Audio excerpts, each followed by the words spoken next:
Assalamualaikum warahmatullahi wabarakatuh. Perkenalkan, kami dari kelompok 1 ingin mempresentasikan terkait materi The Twin Paradox atau paradoks kembar dengan anggota kelompok yang pertama ada saya sendiri, Miftahayu, yang kedua ada Muhammad Alif, yang ketiga ada Nabila Maulinda, yang keempat adalah Octavia Eka Anggraini, dan yang terakhir adalah Titis Rika Ristiana. Nah, untuk poin pembahasannya yang pertama adalah pengantar dan pernyataan paradoks, yang kedua adalah penyelesaian konseptual asimetris kerangka inersia, yang ketiga adalah contoh numerik perhitungan waktu, yang keempat adalah verifikasi dengan efek Doppler, yang kelima adalah space-time diagram. Nah, jadi sebelum kita masuk ke materi, apa itu paradoks nih? Teman-teman, kita akan diskusi terlebih dahulu. Selama ini kan kita menganggap waktu itu sama untuk semua orang. Nah, 1 detik bagi saya, mungkin bagi teman-teman itu berbeda. Tetapi, apakah benar waktu itu selalu sama bagi semua orang? Nah, bagaimana jika seseorang itu bergerak sangat cepat mendekati kecepatan cahaya? Bisa dibayangkan kan bagaimana cepatnya kecepatan cahaya itu. Nah, apakah waktunya tetap sama? Nah, dari situ kita akan membahas apa sih itu paradoks. Nah, dalam fisika, kita itu sering menemukan sesuatu yang disebut dengan paradoks. Nah, paradoks sendiri merupakan situasi yang tampak bertentangan dengan logika atau intuisi kita. Nah, sekilas itu terlihat salah, tetapi sebenarnya bisa dijelaskan secara ilmiah. Nah, paradoks ini biasanya muncul karena pemahaman kita belum lengkap. Jadi, seperti intinya di poin-poin ini, paradoks itu tampak bertentangan dan bisa dijelaskan dengan analisis lebih dalam. Selanjutnya, untuk relativitas. Nah, teman-teman perlu diketahui bahwa teori relativitas itu merupakan teori fisika yang dikembangkan oleh Albert Einstein, di mana inti dari relativitas khusus ini adalah bahwa ruang dan waktu itu bersifat mutlak. Jadi ruang dan waktu tidak absolut dan bergantung pada gerak pengamatnya. Nah, relativitas khusus ini berlaku ketika kecepatan cahaya itu, ketika suatu kecepatan mendekati kecepatan cahaya. Nah, dalam kondisi ini, konsep ruang dan waktu itu berubah dari yang kita kenal sehari-hari.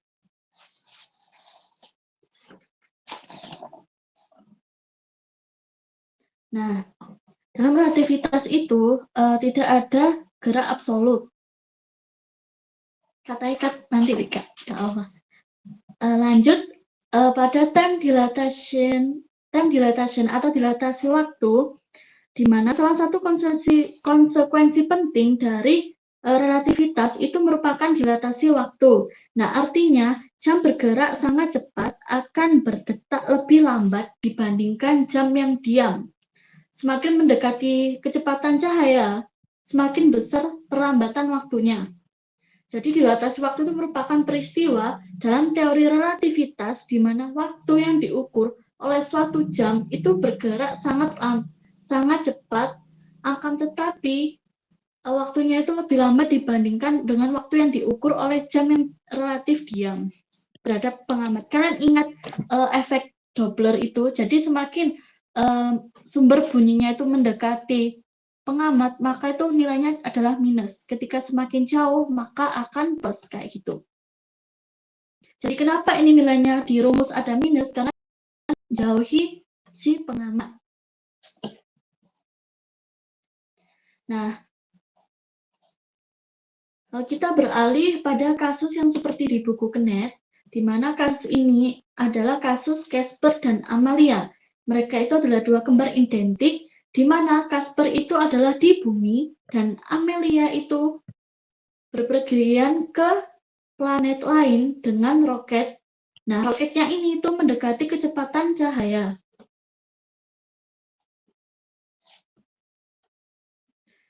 Nah, next, pada prediksi Casper, Amelia itu bergerak cepat. Nah, jam Amelia itu lebih lambat. Nah, nanti kalau Amelia kembali ke bumi, dia itu umurnya akan muda. Nah, tetapi berbeda dengan prediksi Amelia. Nah, dari Amelia sendiri. Menurut Amelia itu bumi yang bergerak. Jadi kan dia di roket nih. Terus Casper itu jamnya waktu di Casper itu lebih cepat. Nah, Casper sendiri nanti saat Amelia kembali ke bumi, Amelia melihat Casper itu lebih muda. Nah, jadi ini merupakan prediksi langsung dari teori relativitas khusus. Ada juga karena gerak relatif, karena kedua sudut pandang antara Casper dan Amelia itu berbeda. Next. Jadi paradoksnya itu merupakan keduanya, antara Amelia dan Casper ini merasa benar. Nah, kita melihat usia itu harus objektif dengan waktunya. Terus yang ketiga adalah tidak mungkin dua-duanya lebih muda. Nah, karena secara logika itu gini, kan saat kita melihat astronot yang pergi ke luar bumi, itu kan waktunya lebih lambat ya daripada kita yang di bumi gitu. Jadi mereka itu lebih muda. Mereka yang astronot kembali ke sini itu lebih muda, tapi mereka yang dari astronotnya sendiri melihat kita itu kayak lebih tua, mungkin waktunya lebih lambat gitu. Nah, jadi dari situ paradoks itu muncul karena kita mengira situasinya itu benar-benar simetris. Jadi untuk membuktikan adanya perbedaan antara waktu yang mendekati kecepatan cahaya dengan waktu yang normal, begitu. Nah, penyelesaian dari paradoksnya itu adalah relativitas berlaku untuk kerangka inersia, sehingga Amelia itu mengalami percepatan karena kecepatan roket itu mendekati kecepatan cahaya. Nah, sehingga simetri yang menghubungkan antara kebenaran perspektif antara Amelia dan Casper ini mulai rusak. Jadi keseimbangannya rusak gitu. Nah, sehingga tahap akhirnya itu Amelia itu lebih mudah saat kembali ke bumi karena waktu yang di luar bumi itu lebih lambat. Nah, relativitas khusus berlaku dalam kerangka inersia tanpa percepatan. Karena Amelia berpindah kerangka, maka hasilnya tidak simetris atau merusak keseimbangan. Nah, jadi kesimpulannya adalah waktu itu tidak mutlak, bergantung pada gerak, pada pengamatnya. Kalau menurut, misalnya saya naik kereta nih, saya naik kereta posisi di dalam. Nah, sedangkan teman saya, Nabila itu posisinya di luar, di stasiunnya. Nah, Nabila melihat saya itu bergerak, sedangkan saya melihat dari sisi saya sendiri itu diam, kayak begitu. Terus ada time dilatation, itu adalah efek nyata. Terus kemudian ada gerak relatif, itu tidak sama dengan situasi simetris. Lanjut ada percepatan memecah simetri. Jadi ketika suatu cahaya semakin cepat, maka keseimbangannya akan rusak begitu. Terakhir adalah Amelia itu benar-benar lebih mudah saat kembali. Jadi dari kasus Casper dan Amelia, saat Amelia kembali ke bumi, maka dia tampak lebih mudah dari matanya Casper. Begitu. Terima kasih. Silakan dilanjut. 3.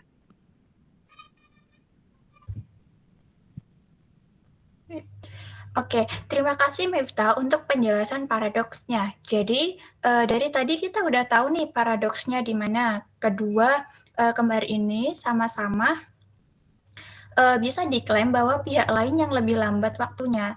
Ini bikin bingung kan, siapa yang benar-benar lebih muda waktu ketemu lagi? Nah, kunci penyelesaian paradoks ini ada di satu konsep fundamental dalam relativitas khusus. Relativitas khusus hanya berlaku untuk kerangka inersial, yaitu kerangka acuan yang tidak mengalami percepatan. Dan disinilah asimetri muncul. Situasi Casper dan Amelia itu tidak simetris karena salah satu dari mereka melanggar syarat kerangka inersial. Mari kita lihat lebih detail kenapa ini penting. Next. Oke, sekarang kita bandingkan situasi Casper dan Amelia secara detail.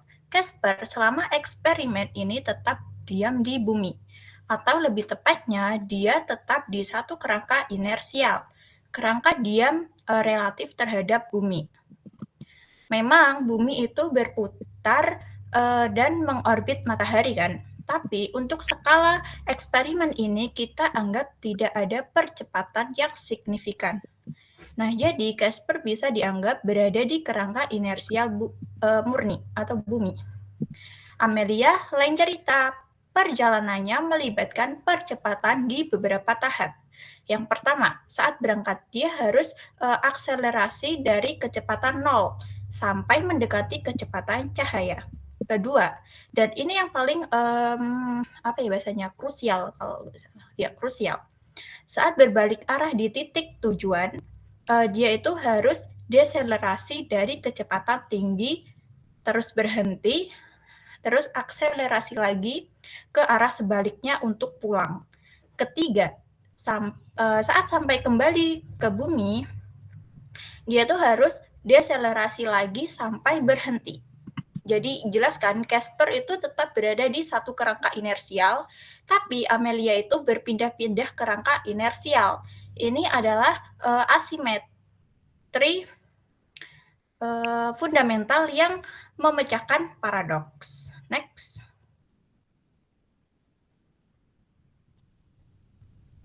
Next.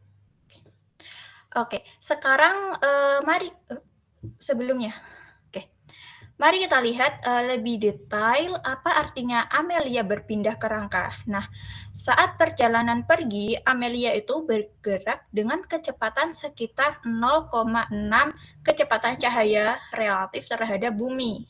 Selama fase ini, dia itu berada di kerangka inersial 1.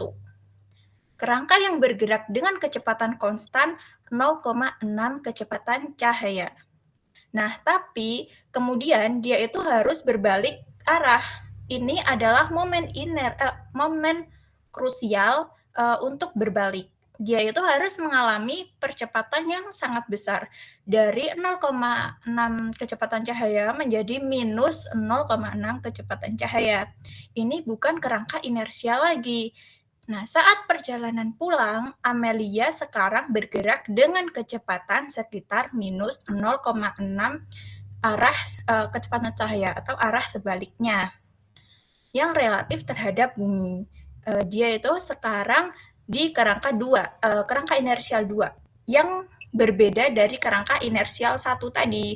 Nah, poin krusialnya itu perjalanan pergi dan pulang itu di dua kerangka inersial yang berbeda. Amelia tidak bisa mengklaim bahwa dia di satu kerangka inersial sepanjang perjalanan.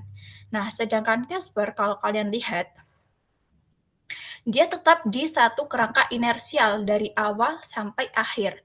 Atau dia tuh berada di kerangka diam bumi. Seperti itu. Next.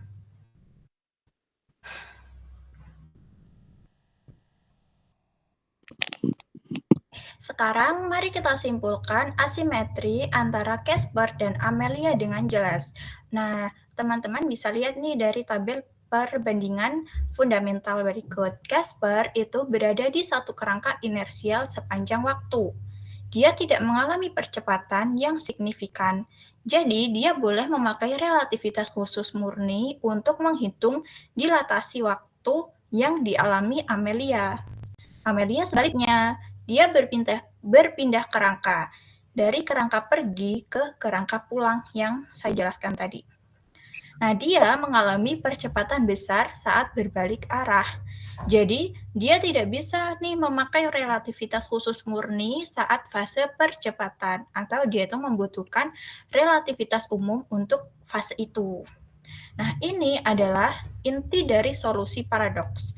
Situasi mereka, kedua ini, mereka tidak ekuivalen.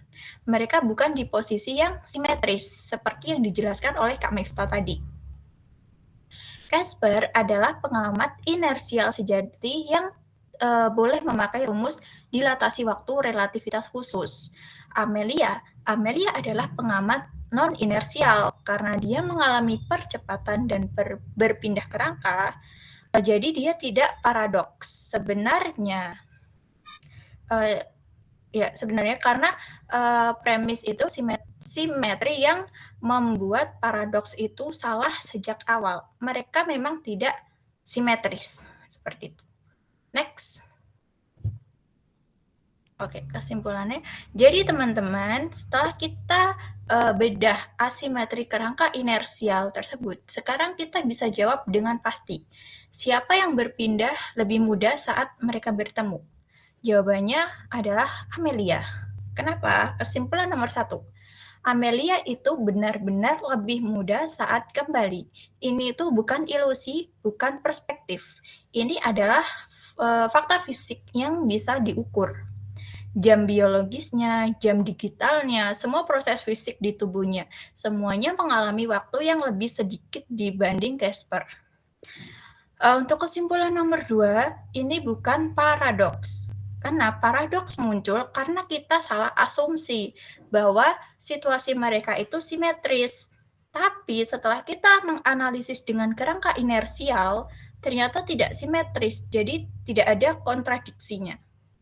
Kesimpulan nomor 3, yaitu Casper yang tetap di kerangka inersial. Dia itu boleh memakai rumus dilatasi waktu relativitas khusus untuk memprediksi berapa waktu yang dialami oleh Amelia dan prediksinya itu benar.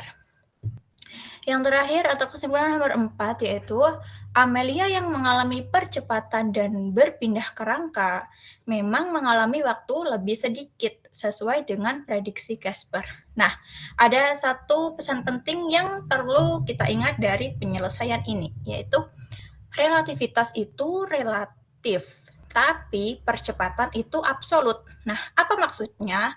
Kecepatan itu relatif atau tergantung pada kerangka acuan. Nah, tadi kan Casper bisa bilang Amelia yang bergerak. Amelia bisa bilang Casper yang bergerak. Keduanya benar, tapi dari perspektif masing-masing. Nah, tapi untuk percepatan itu kan absolut, bisa dirasakan dan diukur. Saat Amelia berbalik arah, dia merasakan gaya inersia yang besar. Dia terdorong ke dinding roket. Nah, Casper tidak merasakan ini. Jadi, siapa yang mengalami percepatan itu tidak bisa diperdebatkan. Itu fakta fisik yang tidak bergantung pada kerangka acuan. Dan karena Amelia yang mengalami percepatan, dia yang non-inersial, maka dia yang mengalami waktu lebih sedikit. Nah, untuk melihat contoh numerik konkretnya, saya serahkan kepada rekan saya. Terima kasih.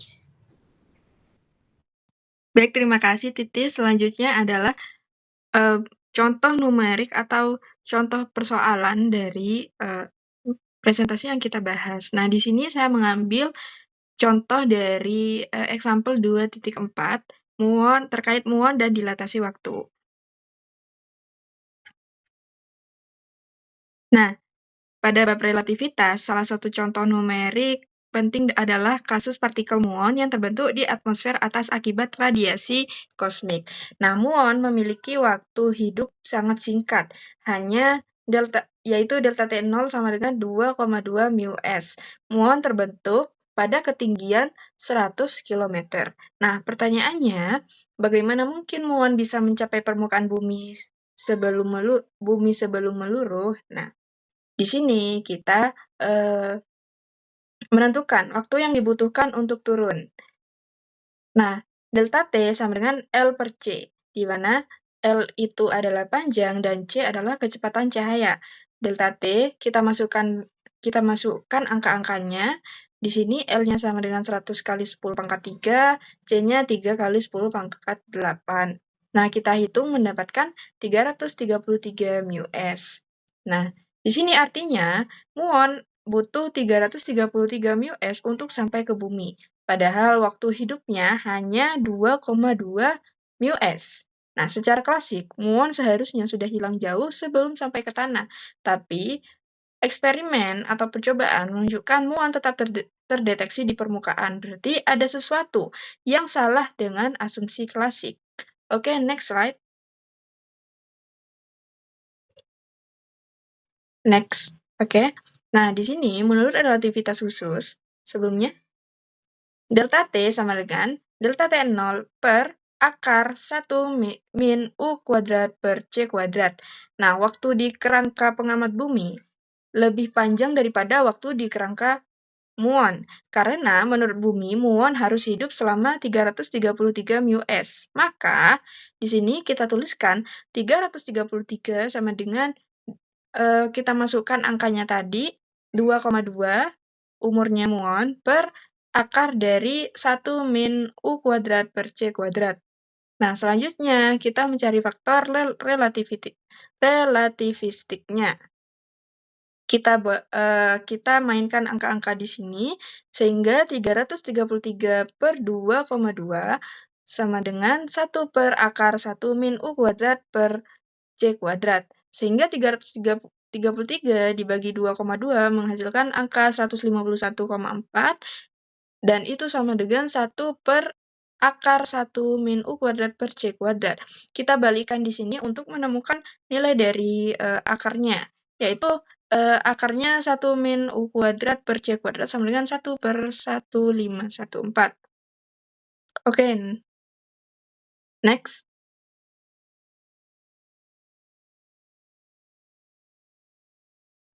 Nah, di sini kita balikkan dan kuadratkan, sehingga kita mendapatkan persamaan 1 min U kuadrat per C kuadrat sama dengan 6,60 kali 10 pangkat min 3 kuadrat. Nah, di sini kita hitung sehingga mendapatkan U sama dengan 0,9999978 C.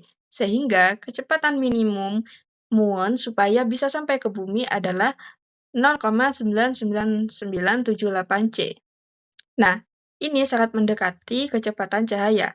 Karena kecepatannya sangat tinggi, waktu bagi muon melambat, menurun pengawat di bumi. Inilah bukti eksperimen nyata dari dilatasi waktu.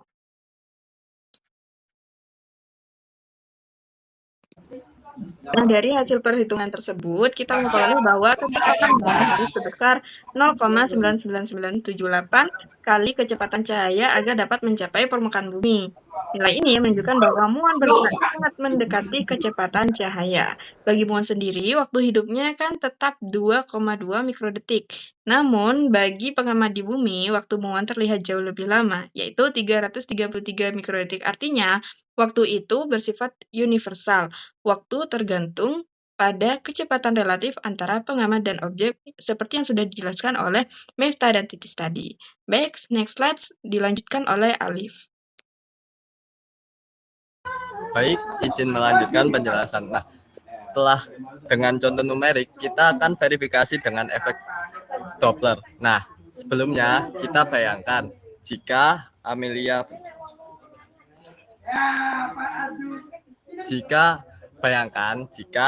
sedang melakukan perjalanan keluar angkasa dengan kecepatan yang sangat tinggi. Ia mengirimkan satu sinyal setiap 1 tahun menurut jamnya sendiri. Dari sudut pandang Amelia, semuanya akan bersifat normal. Tetapi dari sudut pandang Casper atau kita sebagai pengamat di bumi, jumlah sinyal yang diterima ternyata tidak selalu 1 per tahun. Kadang hanya setengah per tahun, kadang justru 2 per tahun. Lah kok bisa? Nah, di sini efek Doppler relativistik bekerja.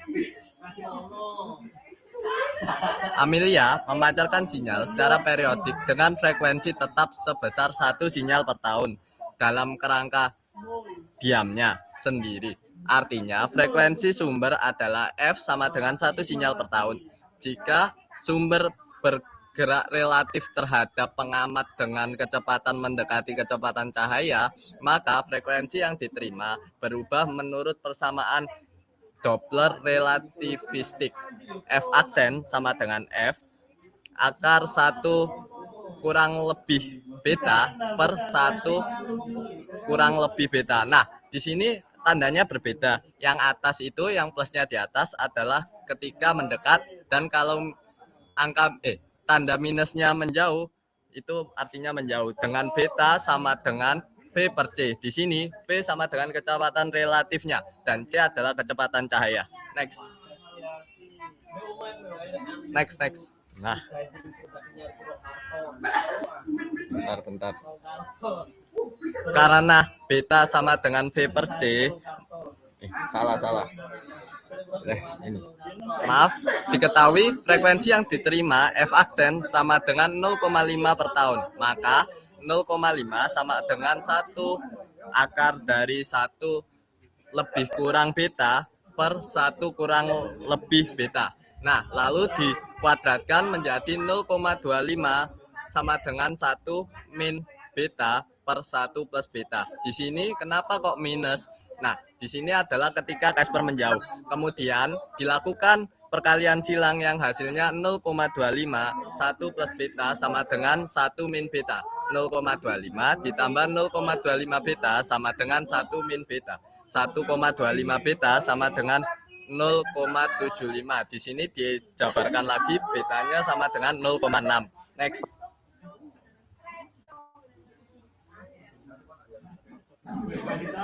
Karena beta sama dengan V per C, maka diperoleh kecepatan relatif V-nya adalah 0,6 C. Dengan demikian, untuk menghasilkan frekuensi teramati setengah dari frekuensi sumber saat menjauh, Casper harus bergerak dengan kecepatan 60% dari kecepatan cahaya. Itu termasuk sangat banyak. Next. Nah, sebagai langkah verifikasi, beta sama dengan 0,6 dimasukkan kembali ke persamaan Doppler untuk kondisi mendekat. Dalam hal ini digunakan bentuk F aksen sama dengan F akar 1 plus beta per 1 min beta. Di sini tanda plusnya di atas karena Casper mendekat. Sehingga F aksen sama dengan seperti yang di layar sama dengan 1 akar 1 plus 0,6 per 1 min 0,6. F aksen sama dengan akar dari 1,6 per 0,4. Hasilnya akar dari 4 sama dengan 2. F aksennya ini 2. Hasil ini menunjukkan bahwa saat Casper bergerak mendekati pengamat dengan kecepatan yang sama, frekuensi yang diterima menjadi 2 sinyal per tahun. Nilai ini konsisten dengan data pengamatan yang menyatakan bahwa ketika mendekat, frekuensi yang diterima meningkat menjadi 2 sinyal per tahun. Next.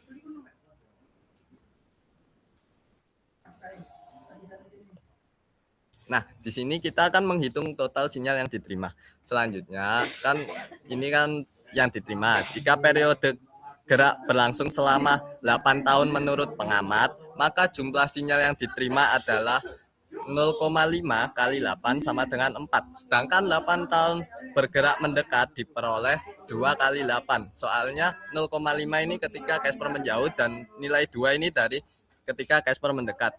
Nah, untuk totalnya 4 ditambah 16 sama dengan 20. Dengan demikian, melalui pendekatan efek Doppler relativistik, diperoleh hasil yang sama dengan metode sebelumnya, yaitu total 20 sinyal. Verifikasi ini membuktikan bahwa hasil perhitungan sebelumnya konsisten secara fisika dan sesuai teori relativitas khusus. Pendekatan Doppler memberikan cara alternatif yang secara matematis berbeda, namun menghasilkan kesimpulan yang identik sehingga memperkuat validitas analisis yang telah dilakukan. Untuk selanjutnya akan dijelaskan oleh teman saya.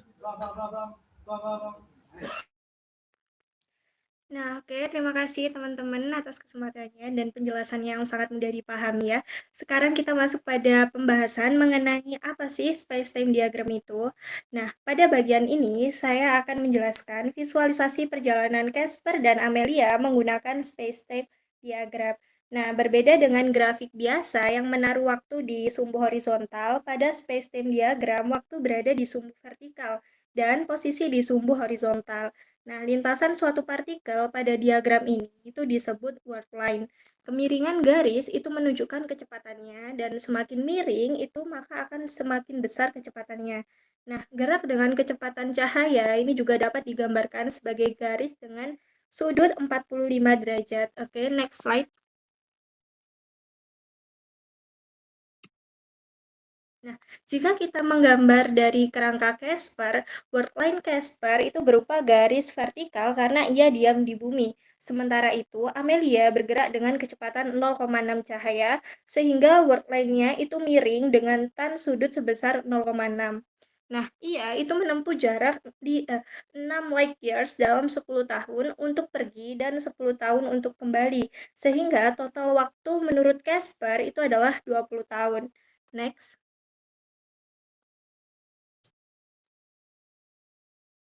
Nah, Casper itu kan mengirimkan sinyal ulang tahun setiap satu tahun sekali ya. Nah, karena cahaya bergerak dengan kecepatan maksimum, sinyal tersebut digambarkan sebagai garis 45 derajat. Saat Amelia bergerak menjauh, ia menerima sinyal lebih jarang. Totalnya itu 4 sinyal selama perjalanan pergi. Nah, saat ia kembali dan mendekat, ia menerima sinyal lebih cepat, yaitu 16 sinyal. Jadi totalnya kan ada 20 sinyal yang menunjukkan bahwa Casper itu benar-benar bertambah 20 tahun. Next. Nah, ini pembahasan yang terakhir ya. Melalui space-time diagram ini kita dapat melihat secara geometris mengapa si Amelia itu lebih mudah saat kembali. Nah, worldline Casper lurus vertikal, sedangkan Amelia itu memiliki dua segmen dengan arah yang berbeda. Perpindahan kerangka inersial inilah yang menyebabkan asimetri. Dan secara geometris, panjang lintasan waktu Amelia itu lebih pendek dibandingkan Casper. Itulah sebabnya Amelia hanya menua 16 tahun, sedangkan Casper 20 tahun.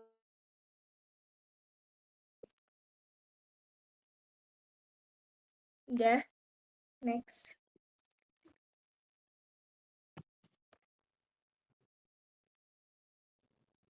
Udah selesai. Udah, Bes.